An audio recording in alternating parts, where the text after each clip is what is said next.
I guess we can start. Ladies and gentlemen, welcome to the Innovation Lab. This is our first talk in this series. We are going to promote technologies and new approach towards software development. This is just first of this series, so therefore we need your consent with audio and video recording. You can find such papers around this room. Please sign yourself and everything's gonna be fine. In case you don't agree, please leave the room and the video will be available on SharePoint later on. I think we can start with the introduction of Boris. Boris is a crypto trader working for us for more than a year. And he's skilled and experienced trader. So please welcome Boris.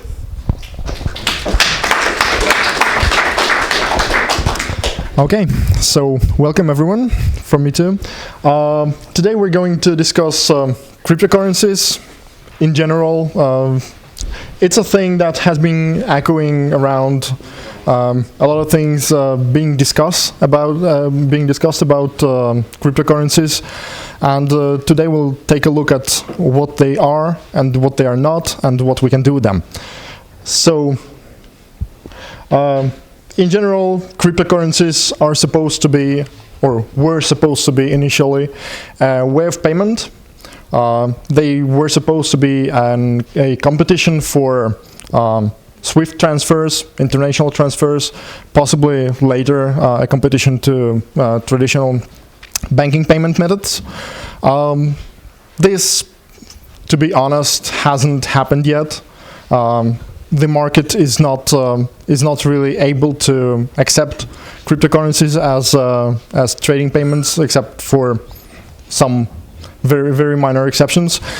So we're not using that part of crypto world as of today. But what it has a great success in is the investment part. That's what we can do and what we can enjoy, every one of us. So let's take a look at that.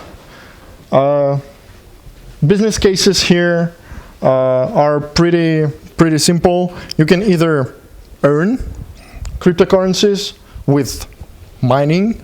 It's a process where you provide some calculating power to the system, and you support the system, and for this you get rewarded.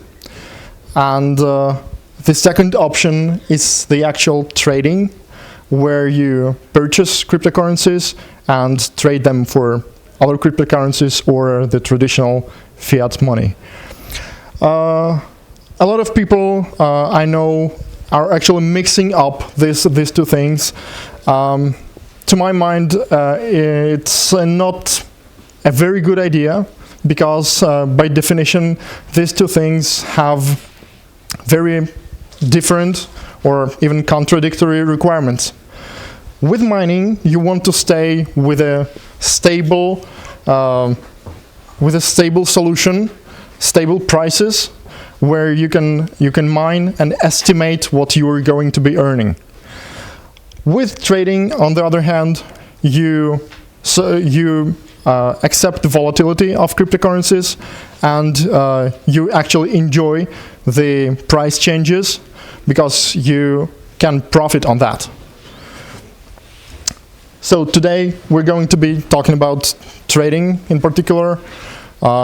Crypto mining is a big thing that we can discuss maybe next time. So what's trading? What's good about trading cryptocurrencies? If we compare it to things some of us have experienced, maybe forex trading, maybe stock trading, cryptocurrencies are very volatile. So we're actually enjoying the option to trade without leverage, which is a great thing, because your opportunities here are rather open. You can actually purchase one currency, sell it, or trade it for another currency, and to have a real profit on that without actually using the leverage. If you're using leverage, you always have to have limits within which you operate. So if the price goes the other direction from what you've estimated, you have to accept the loss at some point. With cryptocurrencies, you don't. You actually can leave the purchase currency. Yes, you're losing on the price decline, but there is a possibility that someday it will get back, which is a different way to look at this thing. As I said, fluctuations are frequent. The cryptocurrencies are very volatile. So compared to Forex systems, when there are days where nothing really is happening, with cryptocurrencies you can always find something you can bet on, something you can trade, which is a great thing because honestly, the way stock exchanges work, where you get let's say 10% a year, this is the amount of money or amount of relative money you can get within a few hours with crypto. Then we have very extreme examples of growth when new cryptocurrencies grow up to thousands of %, like within days. That's the main thing that attracts a lot of traders, that want to start with something small, something simple. They usually put in like $100, and they actually earn on that concept.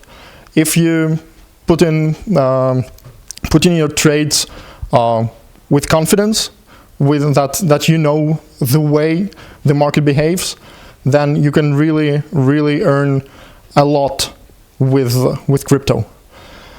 And then, of course, you have new currencies that they emerge pretty much all the time. Almost every day you have something new.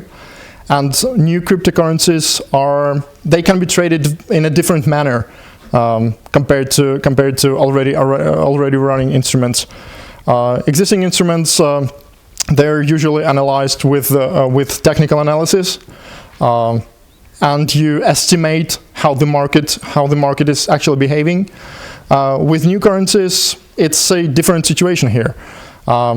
You actually start with some price that usually falls rapidly from the beginning, and then if you can estimate that the price is stable, you can try to purchase the currency and wait maybe weeks, maybe months until the price goes up again. And this usually happens if the currency is taken by the market.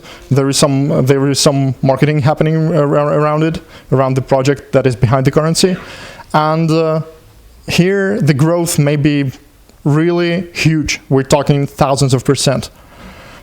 That's a very interesting situation that doesn't actually appear in stock markets or in foreign exchanges. What's not that good about cryptocurrencies? They are not regulated. That's a big issue here. You're betting on something that is not covered by the traditional securities of markets. You have different scams. You have scam schemes that are actually possible with cryptocurrencies. Sometimes you hit situations when currencies simply disappear. They're not reliable anymore. You hit situations when exchanges disappear. That's something that could not really happen in a world of stock markets or foreign exchanges. So the reliability here is a big deal, and you have to understand that to be a successful trader and a successful investor in such a venture.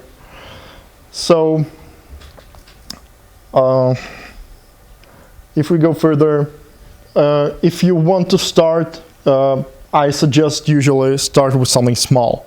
Try your skills, try to find out what best suits you. A big good value pretty much everyone starts with is $100. That's something that buys you some minor lot of a particular currency, and you can actually trade with that. You should be using some large exchanges that are publicly available, that are supported. There are differences between them. There are technical differences. They have different UIs. They provide different set of instruments. But in the end, they all behave pretty much same. The main difference is that none of them, for example, work with the currency you're interested in. So new currencies usually appear on smaller exchanges before the large exchanges adopt them. And then, of course, if we name some of them, Bitfinex, HitBTC, or Kraken are the most common ones. Naturally, you should be able to understand what the market is about. That is achieved with actually doing some research on by your own. It's usually reading blogs, reading tutorials. There is a lot of information on that. There is some stuff that I personally consider voodoo. It's not something you would really use on a daily basis, and not all cryptocurrencies operate on technical analysis. If you analyze the graphs, you understand what candle bars are and how to use Ichimoku Cloud or whatever. It's not always that simple. Cryptocurrencies are shifting very fast, and of course you should understand what's behind that, how the market operates. But it's not about simply analyzing graphs and making your bets. It's usually about investigation. You should read papers on the currency you're going to bet on. You should be able to say who's behind that, who's doing something to make that currency profitable.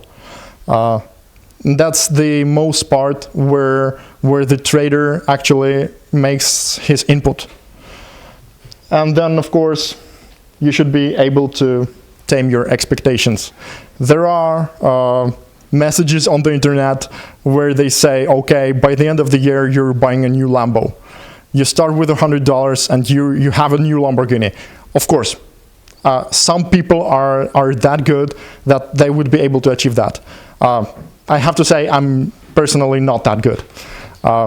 I simply enjoy the process, the betting process. I usually have success to some amount, to take some reasonable percentage of what I have bet, and I keep things profitable, and I keep a low profile pretty much. So for me, the best thing about it is that I can have a lot of fun betting and enjoying the profit. If you cannot have fun, you usually cannot have the profit we're talking about. So try it if you're interested in that, and have fun. Absolutely. Thank you.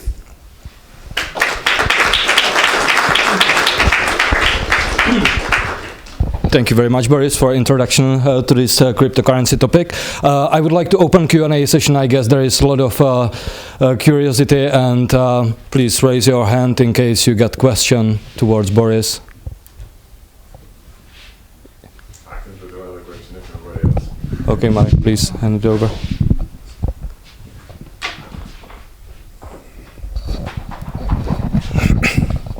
Just curious, basic question, which cryptocurrencies do you personally invest in? Actually, I combine the approach that I both have a mining option and the trading option. So I mine Ethereum, and I have Ethereum coins available. So I usually trade Ethereum or Bitcoin against other currencies, and I usually make after a few weeks, I usually make a research to find what new currencies appear. I usually target the new ones that have already stabilized their price somewhere low, but don't have much of trading going around them. So I start with something new, something small, and wait for it to grow up. If you have a portfolio of such currencies, you can do pretty much 7, 8, 10 currencies at the same time, and you just wait. You have a 50-50 chance of letting it grow. So that's about that. Okay, like 10,000 more questions. Yeah. Go ahead. Is it still profitable, the mining, against your electricity bill? Actually, yes, it is profitable. If we go into the question of mining, I'll just shortly say that mining is not the main cost of mining is not the electricity. The main cost of mining is actually depreciation of the hardware. If you invest pretty much a lot of money into hardware, and the consumption of electricity is not that big deal around it. And speaking of hardware, how many, I don't know, graphic cards would you suggest to start with? Yeah, I have 14 machines, 15 machines. 15? 15, yeah. Ah, okay. So it's nothing big, but it's still profitable at the moment. I'm actually waiting for the price to go up again, because now you probably know that the prices are pretty low of the whole market, not the particular currency, but the whole market is pretty low. So waiting for the price to go up, and I'll sell a few coins. Hope to be able to pay for the hardware for the rest of it that I haven't compensated after months of actually using it. Anybody else? Over there. Can you guys pass the microphone, please?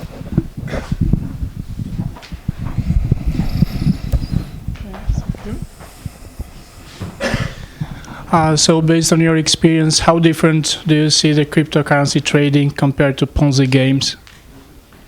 I'm sorry, once again, the last part.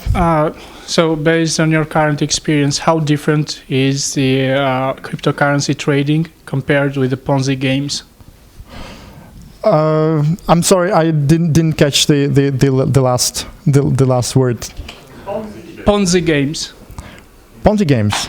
Not familiar with the term. Okay, so Ponzi games, this term refers to this guy whose surname was Ponzi, and it was from the early 30s of the past century, and he introduced some games in the US, and it works like this. So you buy something which is useless, some ticket, and if you sell it to the others, then you go upper in the hierarchy. And if the rest is going to sell it to others, you go even higher until you get out from the game. And the pyramid becomes, it comes a point where it doesn't stand, and then it just breaks. I see where you're going. Ponzi scheme. It's one of the scams that is not controlled in the cryptocurrency world at the moment. There are situations when you may end up in something like that. But actually, if we talk about the open market, market capitalization of all cryptocurrencies is currently about, I don't know, $50 billion, something like that. It's a huge market. If we're talking about the fact that you would be able to input some money and to create some exponential growth until you're not able to fulfill your commitment, I don't think it's really an option here. Even people with tons of money cannot pull it off on the large scale. The thing that is happening, scams, they happen usually on smaller markets, on very, very small starting currencies, new currencies. Yes, you have to look out for that. Yeah, because I've noticed in this small exchange, there's a lot of pumping of the price, and then they just cash out, and that's it. You are remained with nothing, and it happens in just seconds. Sure, there are things that there are ways to actually profit on that. You don't have to be a part of the scheme, and you don't have to know about the scheme. It's just a question of how greedy you become. That's something that I said. You have to adapt your expectations. If you're saying, okay, this currency is growing, and you want to take, I don't know, 700%. Not every currency goes to 700%. There are some that do, but if usually if you enter at 200, you're probably good enough. You have good enough chance to take the income at 250%. But not to wait until 700. Then yes, you can actually profit on the pump, and not lose everything on the dump. But it's a risk, of course. It's always a risk. That's why I'm saying I usually invest in multiple currencies. I create a portfolio, and I wait until the currency stabilizes in the first place. And may I have one more question? What Sure. about the cashing out? Because I've heard from people that I know that they have some cryptocurrency, but they cannot really cash it out. So what's the truth about this? Actually, it's pretty easy to cash out. It's not that complicated. There are services that provide cash out with some delay and some taxes or some margin, but it's no big deal really. The usual reason why people can't cash out is that because they don't want to cash out. They usually say, okay, I've seen that, for example, this Ethereum, it's been at $1,300, and now it's like 500. Why should I be cashing it out? I mean, I can keep the coin because one day it will return to this height. It's a mainstream currency. It will be operated. It will return higher. So that's usually the thing that people refer to as not being to cash out. Like technically, you can. It's no big deal. Can you recommend some of the services to cash out? Coinbase is a very good option, but pretty much any of the usual usual exchanges has a possibility to cash out. You can actually receive dollars or euro from them. Of course, you have to provide your personal information and stuff like that, but it's something you have to do anyway. Okay, anyone else? Maybe I have a question also. Okay, go ahead. How do you store your currencies? You mentioned you have a lot of currencies. Do you use some offline wallet or? I don't. I usually keep it online. I trust several large exchanges for actually storing the currency and to actually do the trading. Some of that stuff can be kept even in the Coinbase in the payout system. These are things that you believe will not fail or will not fail soon. So yes, you're risking. You're always risking. Actually, if you're able to use an offline storage and someone will come into your house and take everything, they will take your storage too. So you're risking anyway. So far you didn't lose anything? No, not due to technical issues. Just the trading opportunities that didn't turn out well. All right, go ahead. Okay, Boris, I heard term smart contracts on Ethereum platform. Can you please explain a little bit more what it means and what it is? In particular, smart contracts are something that is beyond the currency itself. Ethereum is a system that allows you to not only make payments, like maybe Bitcoin or Monero, but to actually create dependencies. You have some money transfers that depend on other money transfers. So you're actually able to implement, let's say, mortgage purely on Ethereum network. You can say, okay, this is something I'm lending, and I'm expecting it to be returned at this amount from this person within, I don't know, 20 years. So that's the idea of smart contracts. That's something that can be built upon.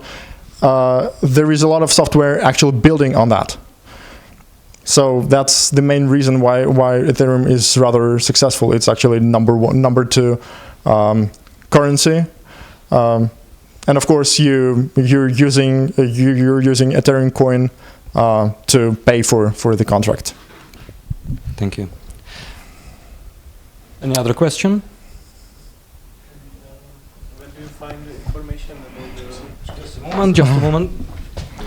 if you can recommend some sources, where do you find information about the new cryptocurrencies or? Actually, I have to say some of the exchanges actually publish information about new stuff they start supporting. Actually, all of the exchanges do that, and then you have different forums and different blogs where people. It depends on how much reliable the source is, but they do publish some information. You just have to judge for yourself if the values that are provided there are something that you're looking for, or is just a piece of information that something new appeared and you just go further. It's up to you. Oh, next one. Jenom bych chtěl dodat k těm zdrojům informací. Just to the information sources, a good start is a cell phone application called Bitperia. There is a lot of information for the incoming people about cryptocurrencies, and yeah, I would like to start there. Okay, thank you. You showed us 3 crypto exchanges Yes. on this your presentation. I suppose that those are the 3 you trust? Kind of. Actually, Bitfinex is one of the largest ones and one of the slowest to adopt new things. But the system is really good. And Kraken and Hit BTC is something that you should be okay with. And what is Coinbase? Is it something different that Coinbase crypto exchange or? Yes, Coinbase is a system that doesn't provide you with instruments. It doesn't take limits. It doesn't take trailing losses. It doesn't take things like that. They don't provide graphs. They don't do that. You just send them your currency, like Ethereum, and they can exchange it at some exchange rate with euro or dollars. Very simple. Nothing more, nothing less. Okay, thank you. Okay, can you pass? Question?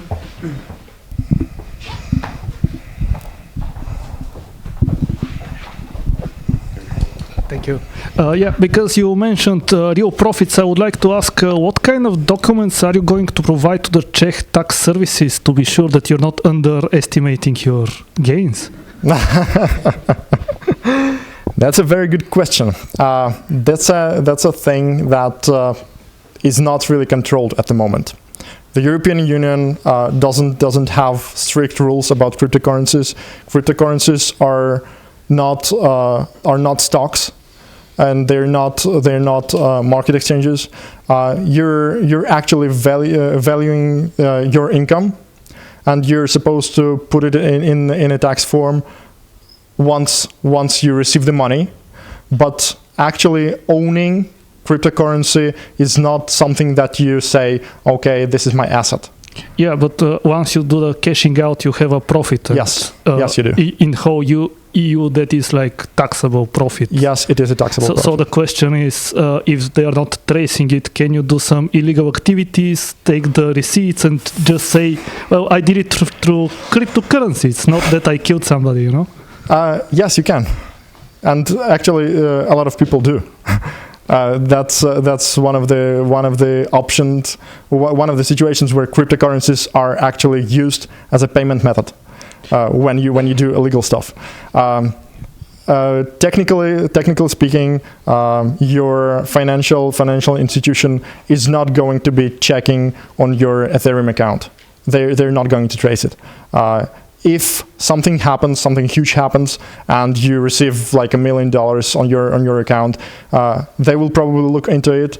And once the police or the Interpol or whoever is actually tracing it, they probably have experts who can trace that, but it would have to be some very extreme situations. Under normal conditions, you receive the money to your account. To your usual banking account, and you simply report it in the tax form, nothing more.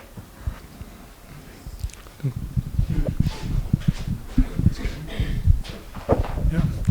But today, some e-shops accept cryptocurrencies like Alza, so you don't have to cash it out. Yes, it is an option. It is an option. You still get the invoice, the valid invoice, where they say, okay, you paid us this and this, and you actually this part of it is your tax, is your value-added tax and stuff like that. But yeah, you can actually buy things, real things with crypto, but it's not mainstream yet. It's very, very far from being mainstream. But it's a mainstream in trading.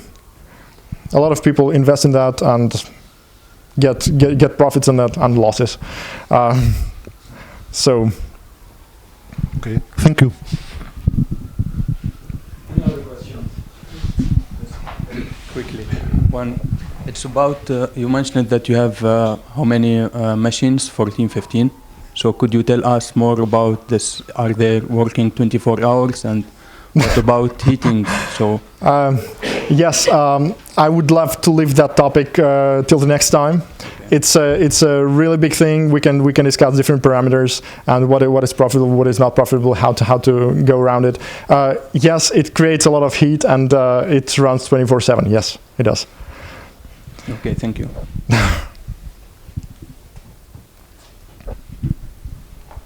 Anyone else? Yep. Do you mine bitcoins exactly, or just other no. the currencies? No, I mine Ethereum, precisely Ethereum. Let's discuss this the next time. There is a lot of technical stuff into that, and there are protocols that are mined on graphic cards. There are protocols that are mined on CPU power. There are differences, huge differences. So let's discuss this next time. Okay, so we are running out of time. We got space for a last question. Is there anyone? Can I just? Yes, of course you can. Just I would like to know about, let's say you mentioned that we have to analyze and read newspaper and some information. Yep. So did you expect by your experience that this will go down in the last 3 months? This currency was going.